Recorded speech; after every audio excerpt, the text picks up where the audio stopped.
नमस्कार दोस्तों, मैं मनीष कुमार संधान क्लासेस की ओर से आप सभी लोगों का एक बार स्वागत करता हूं। जैसा कि हम लोग मैथमेटिक्स की इंटरमीडिएट की क्लास को आगे बढ़ा रहे हैं और पिछले लेक्चर में हमने मैट्रिक्स के आपको कंसेप्ट को बताया, उसके कुछ प्रॉब्लम को भी सॉल्व किया और एक एक चीज़ को बहुत ही बारीकी से सीखने की कोशिश की।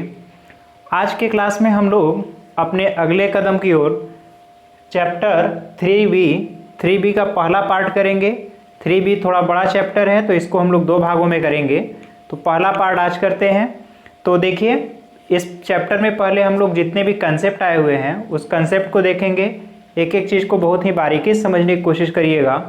अभी इस समय मैट्रिक्स भले ही आपको बड़ा आसान लगता है, मैट्रिक्स की विधियाँ आपको बड़ी अच्छी लगती हैं, लेकिन यही मैट्रिक्स जब कभी आप आगे पढ़िएगा, क्वांटम मैकेनिक्स आती है, फिजिक्स का एक पार्ट है क्वांटम मैकेनिक्स, और उसमें जब यही मैट्रिक्स ऑपरेटर के रूप में आता है, हर्मिशियन ऑपरेटर के रूप में, तब आपको थोड़ी तकलीफ बढ़ जाती है और उसका इम्पोर्टेंस तब समझ में आता है। तो आप अभी से चीज़ों को बहुत ही बारीकी से समझने की कोशिश करिएगा। तो आइए हम लोग एक एक चीज़ को बड़े ध्यानपूर्वक देखते हैं। तो पहला कंसेप्ट आज के चैप्टर का है कि अवयवों का योग, एडिशन ऑफ मैट्रिसेस, यानी कई अवयव अगर हैं तो उनको जोड़ा कैसे जाता है। तो देखिए, हमने लिखा है यदि दो अवयव यानी टू टाइप्स के अगर मैट्रिक्स हैं, दो अवयव हैं, एक ए है और एक बी है, और दोनों मैट्रिक्स की खासियत ये है कि इनका आर्डर यानी कि क्रम एक समान है, एक ही क्रम के हों। यहाँ हमने लिखा हुआ है, ध्यान दीजिए, एक ही क्रम के हों तो अवयव के संगत अवयव यानी करेस्पॉन्डिंग एलिमेंट्स जो होते हैं उनका योग अवयव का योग कहलाता है। That means the sum of two matrices is called as the sum of respective elements of the two matrices. देखिए क्या है, अगर एक मैट्रिक्स ए है और एक बी है, तो अगर इसके ऑर्डर की बात करें तो ये जो आपको दिख रहा है 2x2 का मैट्रिक्स है और ये भी 2x2 का मैट्रिक्स है, तो दोनों का ऑर्डर अगर सेम है तभी आप मैट्रिक्स को ऐड कर पाएंगे। और ऐड करने का तरीका है ये है कि matrix A plus matrix B, तो करेस्पॉन्डिंग एलिमेंट को जोड़िए। देखिए A11 में ऐड होगा तो 3 और 3 6 हुआ, 2 और -3 आप ऐड करेंगे -1, 5 and 5 10, -2 and 2 दैट इज 0। तो फाइनली आपका मैट्रिक्स ये होगा। इसी तरह से एग्जाम्पल और ले लीजिए, A बराबर मान लीजिए 3 2 1 5, 3 2 1 5 और 2 3, और मैट्रिक्स B जो है 1 2 3 4 5 6 है। अब अगर A प्लस बी करना है, that is matrix A plus matrix B, तो करेस्पॉन्डिंग एलिमेंट को ऐड करिए। 3 and 1 4, 2 and 2 4, 1 and 3 4, 5 and 4 9, 2 and 5 7 and 3 and 6 that is 9। तो फाइनली मैट्रिक्स ये होगा। अब इसमें आप देख रहे हैं कि दो मैट्रिक्स को अगर ऐड करेंगे तो उसका भी आर्डर वही होगा जो दोनों मैट्रिक्स का है। तो देखिए यहाँ पर इस मैट्रिक्स का आर्डर जो है, रो नंबर ऑफ रो 3 हैं और कॉलम 2 है। यहाँ पर भी 3x2 के मैट्रिक्स है, और जो ऐड हमने किया है मैट्रिक्स, दोनों का एडिशन, ये भी 3x2 का ही मैट्रिक्स है। तो यहाँ तक नोट करिए, फिर हम लोग आगे देखते हैं। इसी क्रम में अगर थोड़ा सा आगे देखा जाए, हमने लिखा है अवयवों का घटाना। आपने दो अवयव को जोड़ना सीख लिया। अब अगर दो अवयव को घटाना है तो घटाने की प्रक्रिया भी बिल्कुल वैसी ही है। यदि दो अवयव A और B एक ही क्रम के हों, देखिए इनका ऑर्डर सेम है, ये भी m क्रॉस n, ये भी m क्रॉस n, एक ही क्रम के हों, तो अवयव के संगत अवयवों का अंतर यानी कि डिफरेंस अवयव का घटाना कहलाता है।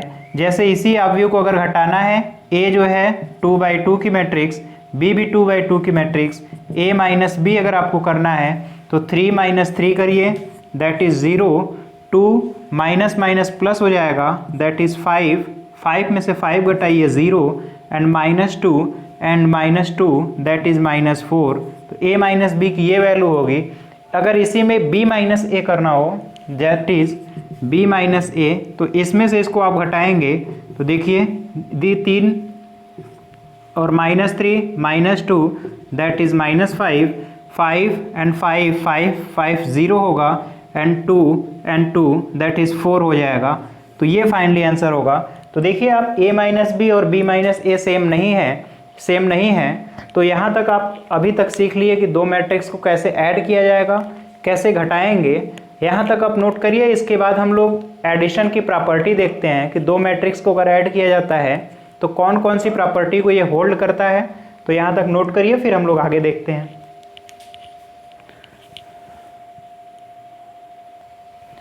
आइए अब हम देखते हैं कि अवयवों के योग की विशेषताएं क्या हैं। Addition of two matrices whatever is the property. तो क्या कुछ विशेषताएं हैं। तो पहली विशेषता है कि अवयव का जो योग नियम है क्रम विनिमय का पालन करता है। क्रम विनिमय यानी कि कम्यूटेटिव लॉ को फॉलो करेगा। इसका मतलब ये हुआ, क्रम विनिमय का मतलब ये होता है क्रम को उल्टा करना। यानी अगर कोई मैट्रिक्स ए है, आप प्लस बी कर रहे हैं, यानी ए में बी को ऐड करिए या फिर बी में ए को ऐड करिए, दोनों इक्वल होंगे, दोनों इक्वल मैट्रिक्स होंगे। अगर सेम ऑर्डर के हैं तो ये दोनों एडिशन सेम आएगा। इसी को कहते हैं क्रम विनिमय, यानी कि क्रम को आप उल्टा कर दीजिए। फॉर एग्जाम्पल 3 + 5 = 5 + 3, क्योंकि आप 3 में चाहे 5 को ऐड करिए या फिर 5 में 3 को ऐड करिए, दोनों वैल्यू सेम आएगी। इस लॉ को जो भी फॉलो करेगा उसको हम कहते हैं कम्यूटेटिव लॉ, क्रम विनिमय। आपको ऐसा लग सकता है कि ये तो सभी जगह होल्ड करता होगा, इसमें क्या नई चीज़ है, लेकिन वास्तव में अगर एक एग्जांपल हम दें, आप देखे होंगे वेक्टर का cross product vector A cross B ऐसा होना चाहिए, लग रहा है कि बी क्रॉस ए के बराबर होता है, बट आप फिजिक्स जानते हैं तो ये इक्वल नहीं होता है। यानी कि सभी चीज़ें क्रम विनिमय नियम का पालन नहीं करती हैं। आप ऑर्डर को चेंज करेंगे तो रिजल्ट दूसरा हो जाएगा। इसी तरह अगर आप घटाने में क्रम विनिमय को लीजिए, अगर मान लीजिए 5 - 2 है या फिर 2 - 5, आपने यहाँ ऑर्डर अगर उल्टा किया तो रिजल्ट सेम नहीं आएगा, रिजल्ट डिफर हो जाता है। तो ये क्रम विनिमय एक यूनिक प्रॉपर्टी है जो कि मैट्रिक्स जो है ऑक्युपाई करता है। नेक्स्ट प्रॉपर्टी है साहचर्य नियम, एसोसिएटिव लॉ जिसको आप लोग बोलते हैं। साहचर्य का मतलब साथ साथ, तो एक साथ ऐड करने की प्रॉपर्टी। यानी कि अगर ए और बी और सी 3 मैट्रिक्स हैं तो इसका मतलब आप ए और बी को पहले ऐड कर लीजिए, फिर सी को ऐड करिए, या फिर ए को रहने दीजिए, पहले बी और सी को ऐड कर लीजिए, तब ए को ऐड करिए, दोनों इक्वल होगा। इसी लॉ को हम लोग कहते हैं साहचर्य या एसोसिएटिव प्रॉपर्टी, एसोसिएटिव लॉ। इसका मतलब ये है, जैसे फॉर एग्जांपल 3 + 2 + 3 या 4 कर लीजिए, इसका मतलब 3 + 2 + 4, यानी आप पहले इस वैल्यू को ऐड कर लीजिए तब 4 को ऐड करिए, या फिर पहले इस वैल्यू को ऐड कर लीजिए तब 3 को ऐड करिए, रिजल्ट सेम होगा। 3 to 5 + 4 करिए या फिर 3 + 4 to 6 करिए। अब इधर ये वैल्यू 9 और ये 9, ये प्रॉपर्टी कहलाती है एसोसिएटिव यानी कि साहचर्य। इसी तरह कुछ और भी विशेषताएं हैं जो कि ये एडिटिव लॉ फॉलो करता है, जैसे कि आप डिस्ट्रीब्यूटिव लॉ भी जानते होंगे। थर्ड लॉ अगर देखें तो जिसको आप लोग वितरण नियम कहते हैं, वितरण नियम, उसको भी ये फॉलो करेगा। यानी ए और बी + सी है तो यहाँ ये डिस्ट्रीब्यूट होता है, इधर ए बी + ए सी, इस तरह की मैट्रिक्स को भी फॉलो करेगा लॉ को। तो यहाँ तक नोट कर लीजिए। इसके बाद अब हम लोग देखेंगे मैट्रिक्स का गुणा कैसे होता है, दो मैट्रिक्स को मल्टीप्लाई कैसे करते हैं। थोड़ा सा ट्रिकी पॉइंट है, नोट करिएगा, लेकिन हम लोग आसानी से समझेंगे। आइए अब हम देखते हैं कि दो अवयवों का गुणनफल कैसे होता है, यानी कि मल्टीप्लिकेशन ऑफ टू मैट्रिसेस। दो अवयव है, उनका गुणा कैसे होगा, उसके लिए कंडीशन क्या है, उसकी प्रॉपर्टी क्या है, इस पर अब हम लोग चर्चा करते हैं। तो देखिए लिखा है दो अवयवों का गुणनफल, दो अवयव ए तथा B, if there are two matrix A and B का गुणनफल तभी पॉसिबल है, तभी संभव है, जबकि यानी यही कंडीशन है, अवयव ए में स्तंभ की संख्या, अवयव ए में नंबर ऑफ कॉलम इक्वल होना चाहिए, बी में पंक्ति की संख्या row number of row equal हो गए अगर, तभी मैट्रिक्स जो है मल्टीप्लाई हो पाएगा। ये दो मैट्रिक्स के मल्टीप्लिकेशन के लिए कंडीशन है कि जो पहला मैट्रिक्स है उसमें कॉलम की संख्या और दूसरे मैट्रिक्स में रो की संख्या बराबर होगी, तभी आप मैट्रिक्स का मल्टीप्लाई कर पाएंगे। इसको थोड़ा सा समझने के लिए तरीका ये है, अच्छा तरीका ये है कि आप पहले दोनों मैट्रिक्स के आर्डर को लिख लीजिए। जैसे अगर पहला मैट्रिक्स m क्रॉस n, दूसरा मैट्रिक्स n क्रॉस p का है, तो आप बीच वाले चीज़ को मिलाइए। ये दोनों अगर मैच कर गए, ये दोनों इक्वल हैं, तो एग्जैक्टली निश्चित रूप से इसका गुणा होगा। मैट्रिक्स A और मैट्रिक्स B आपस में मल्टीप्लाई होंगे, यानी matrix A into be possible है। आइए देखते हैं क्या B इंटू ए पॉसिबल है। B इंटू अगर A आपको करना है तो देखिए पहले B का आर्डर लिखिए। तो B का आर्डर क्या है, n इंटू P, और A का आर्डर है m बाई n। बीच वाला दोनों मैच नहीं कर रहा है, बीच वाला मैच नहीं किया, यानी ये मल्टीप्लाई पॉसिबल नहीं है। इसी तरह और एग्जांपल देखिए, मान लीजिए A 2/3 का है और एक मैट्रिक्स B 3/1 का है। बताइए क्या ये पॉसिबल है? तो आप बीच वाला मैच कराइए। देखिए दोनों मैट्रिक्स का ये बीच वाला मैच किया, यानी A इंटू बी पॉसिबल है। अब आइए B इंटू ए पर चेक करते हैं। तो B का लिखिए 3 क्रॉस 1 और A की 2 क्रॉस 3, बीच वाला मैच कराइए, मैच नहीं है। इसका मतलब B into A does not possible, ये पॉसिबल नहीं है। तो मल्टीप्लाई चेक करने का सबसे अच्छा तरीका यही है कि आप पहले उसके ऑर्डर को लिखिए और बीच वाले वैल्यू को मैच कराइए। अगर मैच किया तो पॉसिबल है, अदरवाइज नहीं पॉसिबल है। कुछ और एग्जांपल देख लीजिए। मान लीजिए कुछ और एग्जांपल के लिए हम देख लेते हैं। मान लीजिए एक मैट्रिक्स A है 5 क्रॉस 4 का और एक मैट्रिक्स B है 3/4 का। क्या ये पॉसिबल है? तो आप बीच में मिलाइए, नहीं मिला, मैच इक्वल नहीं हुए, यानी कि A into B does not possible, ये पॉसिबल नहीं है। इसी तरह A बराबर 3/5 एंड B 4/2, क्या ये पॉसिबल है? तो ये भी पॉसिबल नहीं होगा। A into B does not possible, ये भी पॉसिबल नहीं है। A इक्वल 3/2 एंड B जो है, B जो मैट्रिक्स है, आप B को मैट्रिक्स को लिखिए 2/5। क्या ये पॉसिबल है? बिल्कुल पॉसिबल है। दोनों बीच वाले मैच कर रहे हैं, इसका मतलब मैट्रिक्स पॉसिबल है, मैट्रिक्स का मल्टीप्लाई पॉसिबल है। इस तरह से आप दो मैट्रिक्स का पॉसिबिलिटी चेक कर सकते हैं कि वो गुणा के करने के लायक हैं, गुणा हो भी सकता है या नहीं हो सकता है। तो अब यहाँ तक आप लोग नोट कर लीजिएगा, इसको काफ़ी इंपॉर्टेंट है। इसके बाद अब करने का, गुणा करने का तरीका क्या है, प्रोसीजर क्या है, हम लोग उस पर आते हैं। यहाँ तक नोट करिए, फिर आगे चलते हैं।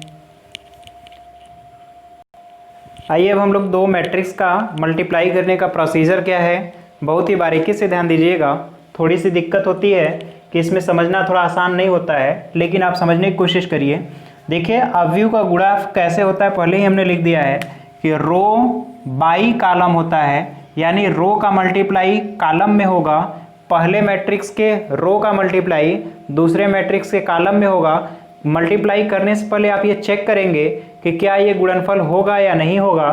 तो आइए देखते हैं। एक मैट्रिक्स A है 3/2 का है और दूसरा मैट्रिक्स 2/3 का है। बीच वाला देखिए दोनों मैच कर रहा है, यानी A इंटू बी पॉसिबल है, A इंटू बी पॉसिबल है।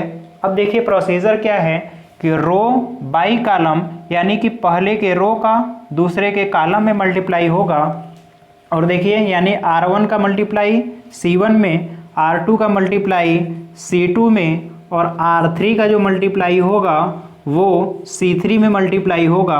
ये मल्टीप्लाई करने का तरीका है। अब आइए देखते हैं प्रोसीजर क्या है।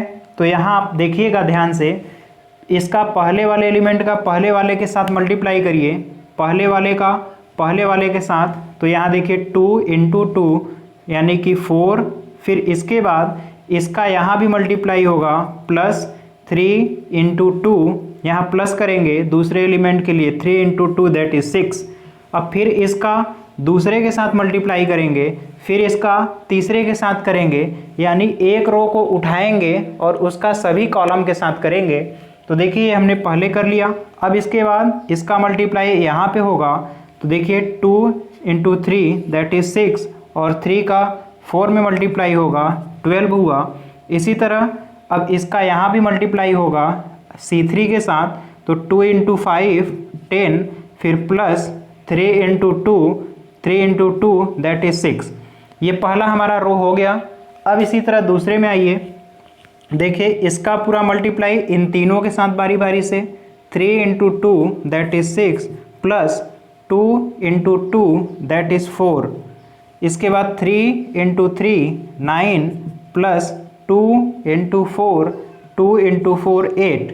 यहाँ हो गया। अब तीसरे के साथ 3 इंटू 5 15 प्लस 2 इंटू 2 4।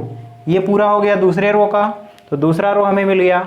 अब तीसरा रो का फिर सभी कॉलम के साथ करेंगे, तो देखिए 2 into 2 that is 4 plus 1 into 2 that is 2, 2 into 3 6 plus 2 into 4 sorry 1 into 4 that is 4, और लास्ट में 2 इंटू 5 10 प्लस 1 इंटू 2 1 इंटू 2 यानी कि 2 होगा। अब इसी को आप सिंप्लीफाई कर लीजिए, आइए देखते हैं। तो ये 10 होगा, 6 और 4 10, और ये 4 and 2 6, यहाँ पर 18 9 8 17, और यहाँ 10, इसके बाद 16 16 19 और ये 12, तो फाइनली ये होगा। अब देखिए इसकी प्रॉपर्टी देखिए, हमने मल्टीप्लाई तो कर लिया, लेकिन जो मैट्रिक्स आ रहा है वो किस आर्डर का आएगा। तो मैट्रिक्स का अगर आप मल्टीप्लाई का आर्डर जानना चाहते हैं तो ये बीच वाला दोनों कैंसिल कर दीजिए। बीच वाला जो मिल रहा है आपको, जो ए मैट्रिक्स आपकी 3/2 की थी और बी जो है 2/3 का था, तो बीच वाले को आप हटा दीजिए। जो बच रहा है इसी आर्डर का मैट्रिक्स मिलेगा, यानी आप देखिए 3/3 की मैट्रिक्स मिल रही है, तो 3/3 आर्डर का आपको मैट्रिक्स मिलेगा। ये मैट्रिक्स को हल करने का, गुणा करने का तरीका है, यहाँ तक नोट कर लीजिएगा। इसके बाद अब हम लोग जब चैप्टर में देखेंगे तो उसको धीरे धीरे करते करते, प्रैक्टिस करते करते हम लोग सीख जाएंगे। लेकिन आप तरीका हमेशा याद रखिए। सबसे पहले ये चेक करेंगे कि मल्टीप्लाई करने लायक है कि नहीं, उसके लिए बीच वाले एलिमेंट को मैच कराएंगे, और जब मल्टीप्लाई हो जाए तो आप देखेंगे कि जो बाहर वाले एलिमेंट है उसी आर्डर का आपको मैट्रिक्स मिलेगा। और गुणा करने का तरीका भी हमने बताया कि रो बाई कॉलम, पहले रो को लेंगे और सभी कॉलम के एलिमेंट करेस्पॉन्डिंग एलिमेंट से मल्टीप्लाई करेंगे। जैसे ये पहला है तो पहले के साथ, दूसरे का दूसरे के साथ, ऐसे ही पहला का पहले के साथ, दूसरा का दूसरे के साथ। एक रो को उठाएंगे, बारी बारी सभी कॉलम के साथ करेस्पॉन्डिंग एलिमेंट के साथ मल्टीप्लाई करके जोड़ते हुए चलेंगे। तो ये तरीका है गुणा करने का। उम्मीद है आप सीख भी गए होंगे। अगर थोड़ी भी प्रॉब्लम हो रही है तो जब हम लोग चैप्टर की शुरुआत करेंगे तो उसमें जितने भी क्वेश्चन आएंगे उस पर भी फोकस करते हुए चलेंगे। तो यहाँ तक नोट कर लीजिए, फिर हम लोग आगे चलते हैं। और एक चीज़ ध्यान रखिए, जब भी आप लेक्चर को अटेंड करिए आप पेन और कॉपी ले करके बैठिए, क्योंकि आप अगर ये 40 से 45 मिनट की वीडियोज़ हैं तो आप कम से कम 2 घंटे 2.5 घंटे इसको पॉज करके खुद से प्रैक्टिस करते हुए करेंगे तो ये ज़्यादा बेनिफिशियल होगा, ज़्यादा लाभकारी होगा। तो यहाँ तक नोट करिए, फिर हम लोग आगे चलते हैं। आइए अब हम लोग अगली प्रॉपर्टी की ओर आते हैं। तो देखिए हमने मैट्रिक्स के मल्टीप्लाई के कुछ कैरेक्टर लिखे हैं। इस कैरेक्टर को थोड़ा ध्यान से देखिएगा। पहला कैरेक्टर हमने लिखा है कि यह क्रम विनिमय का पालन नहीं करता है। क्रम विनिमय का पालन नहीं करता है यानी कि अगर आप दो मैट्रिक्स को उल्टा करके आर्डर में मल्टीप्लाई करेंगे तो ज़रूरी नहीं है कि मल्टीप्लाई का आंसर सेम आए, और ऐसा भी हो सकता है कि पॉसिबल ही ना हो। देखिए ऐसा क्यों है। मान लीजिए एक मैट्रिक्स ए है, ये अगर हमने लिखा 3/2 का, एक मैट्रिक्स बी है और ये 2/3 का है, तो 2/3 का या फिर 2/4 का कर लीजिए। तो देखिए ए इंटू बी पॉसिबल है, क्योंकि ये बीच वाला मैटर, बीच वाला एलिमेंट मैच कर रहा है। ए इंटू बी पॉसिबल है, बट अगर b इंटू ए पर डिस्कस करें तो b का जो आर्डर है 2/4 है और a का जो आर्डर है 3/2 है। पहले तो बीच वाला ही मैच नहीं किया, यानी कि पहले मल्टीप्लाई ही पॉसिबल नहीं है, रिजल्ट तो बात की बात है। तो ये ध्यान रखिएगा, अगर आपके ये आर्डर भी अगर सेम हो जाएं तो ज़रूरी नहीं है कि a इंटू बी और b इंटू ए आपस में बराबर हों, ये पॉसिबल या फिर ज़रूरी नहीं होता है। इसलिए क्रम विनिमय का ये पालन नहीं करता। दूसरा है साहचर्य का पालन करता है। दूसरे को अगर मैं यहाँ लिखूँ तो दूसरा नियम साहचर्य यानी A इंटू बी इंटू सी, 3 ऐसे मैट्रिक्स हैं जिनका गुणा जो है पॉसिबल है। मान लीजिए सेम आर्डर के हैं, ये भी 2/2 2/2 2/2, तो सबका मल्टीप्लाई पॉसिबल होगा। तो इसमें साहचर्य का मतलब ये है कि A का B में मल्टीप्लाई करिए, फिर जो मैट्रिक्स आए उसका आप C में मल्टीप्लाई करिए, या फिर A को रहने दीजिए, B और C का पहले मल्टीप्लाई कर लीजिए, फिर A का इसमें मल्टीप्लाई करेंगे। ये दोनों रिजल्ट सेम आते हैं, दोनों रिजल्ट सेम आएगा, इसलिए गुणनफल जो है साहचर्य नियम का तो पालन करता है लेकिन क्रम विनिमय का पालन नहीं करेगा। लास्ट में हमने लिखा है वितरण नियम। वितरण नियम को बोलते हैं डिस्ट्रीब्यूटिव लॉ। डिस्ट्रीब्यूटिव लॉ, वितरण नियम का मतलब ये है, अगर कोई मैट्रिक्स A है, आप दो मैट्रिक्स को ऐड करके इसमें मल्टीप्लाई कर रहे हैं, या फिर इसी को आप AB प्लस AC ऐसे भी लिख सकते हैं। तो यहाँ पर देखिए ये वितरित हो रहा है, A का B के साथ, A का C के साथ, इसी को हम लोग वितरण नियम कहते हैं। और ये मैट्रिक्स का गुणा जो है पॉसिबल है और इस लॉ को भी फॉलो करता है। हाँ, एक चीज़ ध्यान रखने वाली है कि यहाँ अगर आप मैथमेटिक्स है तो A का अगर P प्लस Q के साथ गुणा हो रहा है तो आप PA या फिर AQ भी लिख सकते हैं, लेकिन मैट्रिक्स में जब आप लिखेंगे यहाँ पर तो यहाँ AB जो लिखा है उसको आप BA नहीं लिख सकते हैं, या फिर AC को CA भी नहीं लिख सकते। ये एग्जैक्टली इक्वल चीज़ें नहीं हैं यहीं से, इसीलिए मैट्रिक्स और थोड़ा सा मैथमेटिक्स में अब डिफरेंस आपको समझ में आना शुरू होगा कि जो चीज़ें सामान्य सी लगती हैं अब ये चीज़ें फॉलो भी नहीं हो पाती हैं।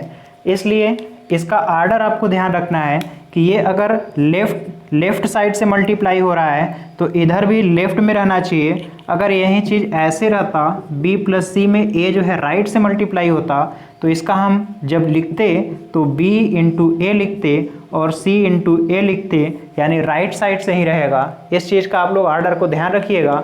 जब हम लोग बाइनरी ऑपरेशन करेंगे तो उसमें भी इस चीज़ को हम बताएंगे। यहाँ तक आप लोग नोट कर लीजिए। अब हमें लगता है कि आपके कंसेप्ट की जितनी भी चीज़ें थी उसको हमने बता दिया है। अब हम लोग चैप्टर की ओर चलते हैं और एक एक क्वेश्चन को हल करने की कोशिश करते हैं। आइए देखते हैं प्रश्नावली का पहला क्वेश्चन। देखिए पूछा गया है, यदि 2 multiplied by this matrix plus this equal this, तो x एंड y की वैल्यू फाइंड करनी है। तो अब पहले जानते हैं आप लोग, किसी मैट्रिक्स में अगर कांस्टेंट का मल्टीप्लाई होता है तो सभी एलिमेंट के साथ होगा। तो 2 का x के साथ, 2 का 5, 2 का 7 के साथ और 2 का इस वैल्यू के साथ होगा, तो ये वैल्यू हुई plus this matrix equal this, ये गिवन है। अब देखिए हमने अवयव का जोड़ बताया था, करिस्पॉन्डिंग एलिमेंट को ही ऐड करेंगे। तो यहाँ पर ऐड करिए तो 2x प्लस 3 हुआ और 10 और -4 दैट इज 6 और 14 प्लस 1 15 और 2i -6 है और 2 है तो -4 होगा। अब दोनों तरफ हम लोग अवयव की तुलना कर लेते हैं क्योंकि अवयव बराबर हैं। तो देखिए 2x प्लस 3 जो है वो 7 के बराबर है, तो यहाँ से 2x बराबर 4 होगा और x बराबर 2, तो x की जो वैल्यू होगी 2 होगी। इसी तरह 2i -4 इक्वल 14 है और 2i इक्वल 18 होगा, दैट इज y इक्वल 9 होगा। तो ये है पहला क्वेश्चन, इसको सॉल्व करिए फिर अगला देखते हैं। देखिए दूसरा क्वेश्चन भी बिल्कुल इसी तरह है। आपको दिया है 2 multiplied by this plus 3 into this equal 3 into this matrix. आपको x, y, z और t की वैल्यू फाइंड करनी है। तो देखिए पुराने तरह से ही हम लोग 2 का मल्टीप्लाई सभी एलिमेंट में किए, यहाँ 3 का किया, यहाँ भी 3 का किए। अब इन दो मैट्रिक्स को जोड़ लेते हैं, 2x plus 3, 2z minus 3, 2i होगा केवल और 2t प्लस 6 इक्वल दिस। अब दोनों का तुलना कर लीजिए, कंपेयर करिए, तो ये वैल्यू पहले वाले के साथ मैच करेगा, यहाँ से x इक्वल 3 हुआ, दूसरा वाला दूसरे के इक्वल होगा, यहाँ से z इक्वल 9 और तीसरा तीसरे के इक्वल, तो y इक्वल 6 होगा और यहाँ चौथा इस चौथे वाले एलिमेंट के साथ, तो t की वैल्यू भी 6 होगी। नोट करिए फिर अगला क्वेश्चन करते हैं।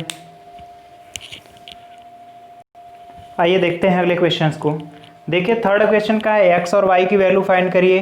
तो यहाँ पर आप x और y की वैल्यू आसानी से फाइंड कर सकते हैं। ये जो मैट्रिक्स होगा 2x 3x और ये जो मैट्रिक्स होगा -y और y इक्वल 10 एंड 5, ये हुआ। इसको क्रमशः जोड़ लीजिए। तो देखिए 2x minus Y and 3x plus Y equal 10 and 5। तो यहाँ से आपको दो समीकरण दिख रहे होंगे, 2x minus Y equal 10 and 3x plus Y equal 5। दोनों को ऐड करेंगे तो 5x इक्वल 15 होगा। तो x इक्वल 3, x की कोई भी वैल्यू किसी में रख लीजिए, यहाँ पर रख लीजिए। तो देखिए 3 रखेंगे तो x 3x plus Y equal 5 है, x की जगह 3 रखेंगे तो 9 होगा। तो 3 into 3 that is 9 plus Y equal 5 है। तो y की वैल्यू जो मिलेगी आपको उस साइड ले जाएंगे तो -4 मिलेगा। आप मैच करा लीजिएगा। इसी तरह यहाँ पर देखिए दो मैट्रिक्स को सम करना है, तो आइए देखते हैं। कॉस थीटा का सब में मल्टीप्लाई करेंगे तो ये होगा कॉस स्क्वायर थीटा और ये होगा साइन थीटा कॉस थीटा।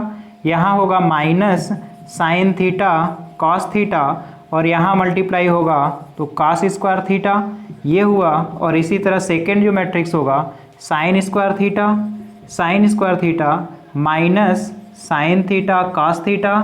यहाँ जो मैट्रिक्स होगी साइन थीटा कॉस थीटा होगा और इसके बाद साइन स्क्वायर थीटा होगा। अब करस्पॉन्डिंग एलिमेंट को जोड़ेंगे जब हम, तो sine square cos square theta plus sine square theta 1 होगा। इसको जोड़ेंगे तो ये वैल्यू 0 होगी, यहाँ भी वैल्यू 0 हो जाएगी और cos square theta plus sine square theta 1 होगा। तो ये मैट्रिक्स होगी। आप हमें कमेंट में करके बताइए ये कौन सी मैट्रिक्स है, किस टाइप का मैट्रिक्स है, स्क्वायर मैट्रिक्स और आइडेंटिटी मैट्रिक्स या फिर कोई और मैट्रिक्स। आप देख करके हमें बताइए, फिर हम लोग आगे चलते हैं। आइए देखते हैं अगला क्वेश्चन।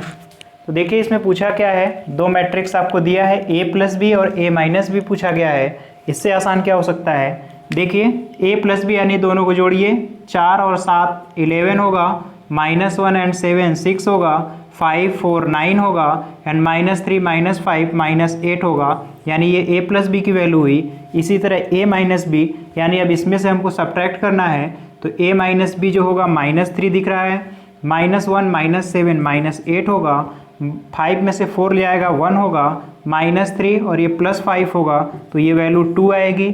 इसी तरह थर्ड क्वेश्चन देखिए, सिक्स्थ क्वेश्चन, a की वैल्यू दी है, मैट्रिक्स b भी गिवन है, आपको कहा जा रहा है 3a - 2b। तो देखिए 3 का मल्टीप्लाई a में करना है, तो 3 का मल्टीप्लाई करेंगे तो देखिए होगा 3 6 और 9 0 15 और 21 और ये 3 से मल्टीप्लाई करेंगे तो 18, 3 से करेंगे 24, 3 से करेंगे 27। तो ये वैल्यू 3a है और -2 टाइम्स b, 2 का मल्टीप्लाई करेंगे तो देखिए 4 और 6 और 10, 0 0 14 और 6 10 और 0 ये वैल्यू है। अब इसमें से इसको आपको घटाना है, तो आइए देखते हैं। 3 - 4 होगा, 3 - 4 that is -1, 0 - 6 that is -6, 18 - 10 that is 8 होगा, 6 - 0 6 होगा, 15 - 0 15 होगा, 24 - 10 10 होगा, 9 - 6 3 होगा, 21 - 10 11 होना चाहिए एंड 27 - 0 दैट इज़ 27। तो फाइनली ये वैल्यू आएगी। इसी तरह आप एक एक करके स्टेप बाय स्टेप करिए, कोई भी प्रॉब्लम नहीं आएगी। नोट करिए, फिर अगला क्वेश्चन देखते हैं। आइए देखते हैं अगला क्वेश्चन। दो इक्वेशन आपको दिया है, इससे x और y की वैल्यू फाइंड करनी है। तो देखिए इधर मैट्रिक्स है, इसका मतलब x भी मैट्रिक्स होगा, y भी मैट्रिक्स होगा। दो मैट्रिक्स का सब्ट्रैक्शन भी दिया हुआ है, एडिशन दिया है, x और y की वैल्यू फाइंड करनी है। तो देखिए पहले हम दोनों को जोड़ देते हैं, दोनों साइड। तो इधर अगर हम ऐड करेंगे तो y और y कैंसिल होगा तो 2x होगा, और इधर अब जोड़ेंगे तो 1 और 3 4 हुआ, 3 और -1 2 होगा, -2 और ये वैल्यू 0 हो जाएगी और यहाँ केवल 4 होगा। तो x की जो वैल्यू आएगी, अब यहाँ डिवाइड होगा तो सब में डिवाइड कर दीजिए, तो x की वैल्यू 2 0 1 2, ये x की वैल्यू हो गई। इसी तरह अब अगर ऊपर वाले में से नीचे को घटा लेंगे, इक्वेशन फर्स्ट माइनस सेकेंड करेंगे तो देखिए x खत्म होगा, 2y होगा, तो 2y इक्वल, अब यहाँ से घटा लीजिए, 1 - 3 दैट इज़ -2, 3 में से -1 करेंगे तो 4 हो जाएगा, -2 और ये करेंगे तो -4 होगा, और 4 - 0 दैट इज़ 4 होगा। और y की वैल्यू निकालनी है तो y से 2 से डिवाइड करेंगे, -1 2 -2 एंड 2, तो y की ये वैल्यू फाइंड होगी। इसी तरह नेक्स्ट क्वेश्चन देखिए, आपको दिया है a बराबर 10, b और c, तीन मैट्रिक्स दिया है। पहला पूछा गया है a प्लस बी, तो देखिए a प्लस बी निकालना है तो करिस्पॉन्डिंग एलिमेंट को ऐड करिए। 2 1 3 4 3 7 3 -2 तो 1 होगा, और 2 और 5 that is 7, a plus B हुआ। अब a माइनस बी पूछा जा रहा है तो घटा लीजिए, यहाँ पे 2 -1 1 3 4 माइनस दैट इज 1 3 -2, तो ये 3 और ये प्लस हो जाएगा तो 3 2 5 होगा, एंड 2 -5 दैट इज -3 होगा। तो ये a माइनस बी और a प्लस बी की वैल्यू निकल गई। आगे देखिए पूछा गया है 3a माइनस सी, तो 3a माइनस सी कैसे निकालेंगे, तो 3 टाइम्स a करिए, तो 3a की वैल्यू देखिए कितनी होगी, 3 से मल्टीप्लाई करेंगे 12 होगा, 3 3 ज़ा 9 होगा, और ये 6 हुआ, 3a हो गया, और माइनस c की वैल्यू रख लीजिए -2 5 3 और 4, इसी को आप सॉल्व कर लीजिए। तो देखिए फाइनली जो मल्टीप्लाई करेंगे तो प्लस हो जाएगा, तो 6 और ये माइनस यानी कि दैट इज़ प्लस हो जाएगा। ये आप माइनस का मल्टीप्लाई करके प्लस भी कर सकते हैं, तो घटा लीजिए। देखिए ये घटाएंगे तो 6 और 2 8 होगा, 12 -5 7 होगा, 9 -3 6 होगा, 6 -4 दैट इज़ 2 होगा। तो ये वैल्यू आएगी, इसको नोट कर लीजिए। फिर बचे हुए पार्ट को हम थोड़ा इरेज करके तब करते हैं। यहाँ तक नोट करिए, फिर आगे देखते हैं। आइए देखते हैं आगे। देखिए दो मैट्रिक्स हैं, इसका मल्टीप्लाई कहा गया है, पूछा गया है। तो देखिए a गिवन है और b गिवन है, आपको ab और ba निकालना है। तो ये मैट्रिक्स a हुआ, ये मैट्रिक्स b, दोनों सेम ऑर्डर के हैं तो मल्टीप्लाई पॉसिबल होगा। आइए देखते हैं क्या होगा। देखिए रो बाई कॉलम हम करेंगे मल्टीप्लाई, तो रो 2 1 जा 2 और 4 -2, तो 4 दूना 8 यानी -8 हुआ। फिर 2 2 तिहाई 6 और 4 प्लस होगा, 4 पंजे 20, ये हुआ। 3 और 2 -4, इसी तरह 3 9 और यहाँ पर 2 + 10 होगा। अब इसी को हल कर लीजिए, तो देखिए यहाँ -6 होगा, ये वैल्यू 26 हो रही है, ये -1 होगा, और ये 19 हुआ। अब आइए b इंटू ए करते हैं। b a करेंगे तो इसमें भी रो बाई कॉलम करेंगे आप लोग। तो रो 1 का 2 में तो 2 हुआ, 3 का 3 में तो +9, 1 का 4 में 4 और 3 का 2 में करेंगे तो +6, -2 का 2 में -4 और 5 का 3 में करेंगे तो 15 होगा। इसी तरह -2 का 4 में -8 और 5 का 2 में +10 होगा। अब देखिए आगे, इसी को ऐड कर लीजिए, ये 11 हुआ, ये 10 हुआ, ये माइनस और ये +11 होगा, +11 हुआ, और ये वैल्यू 2 होगी। तो आप यहाँ देख रहे हैं AB और BA हमने दोनों कैलकुलेट किया, AB और BA दोनों। अब इसमें देखिए कहीं दूर दूर तक कोई रिलेशन आपको नहीं दिख रहा होगा, कोई दूर दूर तक रिलेशन नहीं दिख रहा है, इसीलिए BA और AB बराबर नहीं होते हैं। कभी कभी बराबर हो सकते हैं, लेकिन हमेशा ऐसा नहीं है कि ईच एंड एवरी केस में बराबर हों। तो यहाँ तक नोट करिए, फिर अगला क्वेश्चन करते हैं। आइए आज का लास्ट क्वेश्चन हम लोग कर लेते हैं। देखिए पूछा गया है क्वेश्चन नंबर 10 में, दोनों का एडिशन करिए। तो आप एडिशन जानते हैं, a और a 2a होगा, b और b आपस में कैंसिल होगा, b और b कैंसिल हुआ, a और a 2a होगा। इसी तरह यहाँ पर देखिए करिस्पॉन्डिंग एलिमेंट को ऐड करेंगे, पहला ये है, दूसरा a, यानी a² + b² और +2ab यानी a + b का ये होल स्क्वायर होगा, b² + c² + 2bc यानी b + c का होल स्क्वायर होगा। इसी तरह a² + c² -2ac है तो a - c का होल स्क्वायर होगा, और a² + b² -2ab that is a - b का होल स्क्वायर होगा। इसी तरह नेक्स्ट देखिए क्वेश्चन, इसमें आपको ऐड करना है तो -10 11 होगा, 7 4 11 होगा, -6 और 6 0 होगा, 8 8 16 हुआ, 8 8 16 हुआ, 5 यहाँ पर होगा, और 16 5 21 होगा। इसी तरह 3 2 5 हुआ, 8 2 10 होगा, और 5 और 4 9 होगा, ये हुआ। इसी तरह देखिए नेक्स्ट क्वेश्चन फाइनल है, cos² x + sin² x 1 होगा, sine square x plus cos square x 1 होगा, sine square x plus cos square x 1 and cos square x plus sine square x, ये भी वैल्यू 1 होगी। तो इस तरह से आप एक एक क्वेश्चन को बहुत बारीकी से हल करिए। कहीं पर भी कोई भी प्रॉब्लम आती है आप हमें कमेंट में करके बताइए। आज जो है इस चैप्टर के फर्स्ट पार्ट में हम लोग केवल इतने ही क्वेश्चन को करते हैं, बाकी क्वेश्चन अगले पार्ट में हम लोग कर लेंगे। आप लोग मैथमेटिक्स में, इसमें मैट्रिक्स में एडिशन और मल्टीप्लिकेशन के कंसेप्ट को बहुत बारीकी से समझिए और खुद से प्रैक्टिस करिए, कहीं पर भी कोई भी समस्या नहीं आएगी।